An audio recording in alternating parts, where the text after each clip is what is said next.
subscribe to our YouTube channel and press the bell icon to get the latest updates. This past week saw the country going into a 21-day lockdown to tackle COVID-19. So we began KYC on Know Your Constitution by telling you what the Constitution says about right to health. While the right to health is not expressly mentioned in the fundamental rights, it has been held to be a part of the right to life and liberty under Article 21.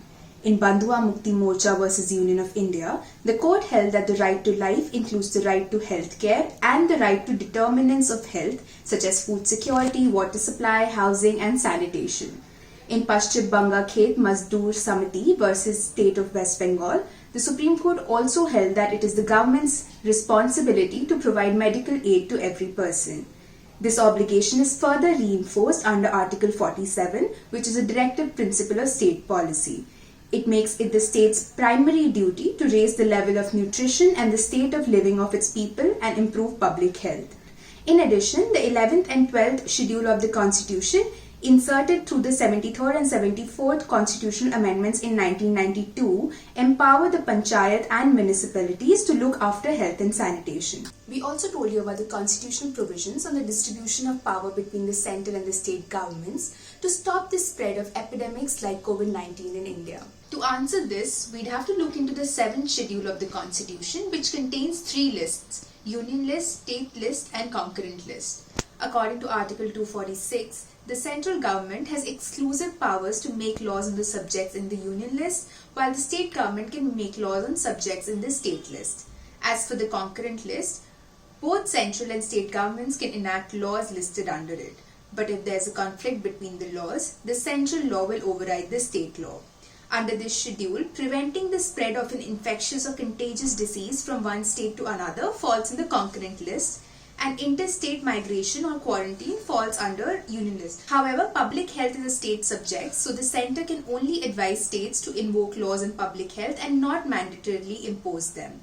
So far, the Epidemic Diseases Act 1897, which is a pre-constitutional law, had been invoked by different states to tackle COVID-19.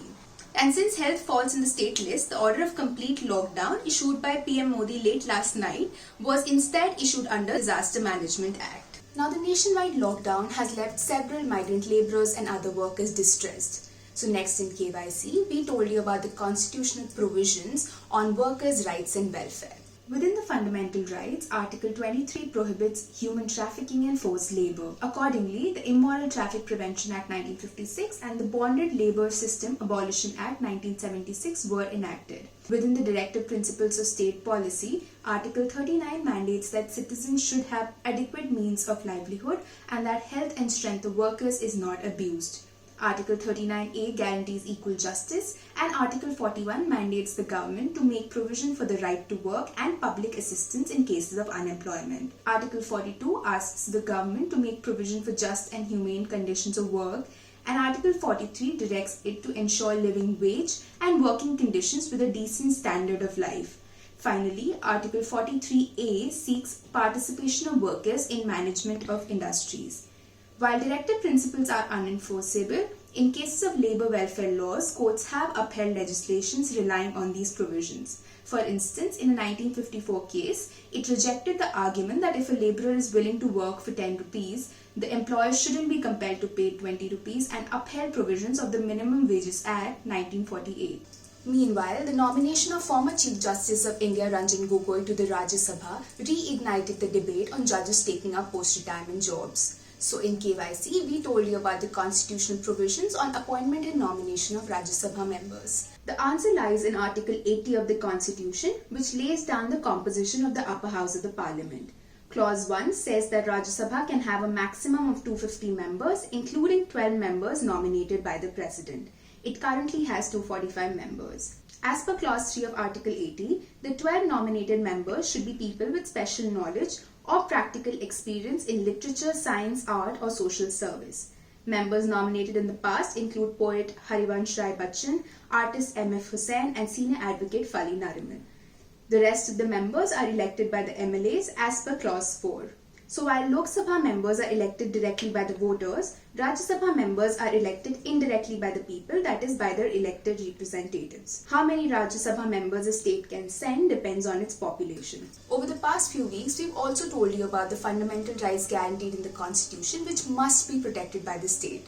But what is the state? As per Article 12, the state describes the central government, state governments, local or other authorities within India or under the control of the Indian government. The phrase other authorities, for example, has been interpreted by the Supreme Court to include bodies born out of a statute. These bodies can also carry out commercial functions as the government is entitled to carry on trade or commerce as per Article 298. So statutory bodies like LIC, ONGC, FCI have all held to be state under Article 12. In Ajay Hasya vs. Khalid Mujib, the court laid down 6 tests. This included an inquiry to the ownership of share capital of the authority, state's financial assistance, monopoly status, state control, functions being of public importance, or transfer of a government department to it. Accordingly, the Regional Engineering College, which was a registered society, was held to be a state. So was Bharat Petroleum Corporation, which was a registered company. Interestingly, NCERT does not come under the definition of state, nor does the judiciary when performing its judicial functions. This is Apoorva Mandhani for The Print. Do subscribe to our YouTube channel and follow us on Twitter, Instagram and Facebook.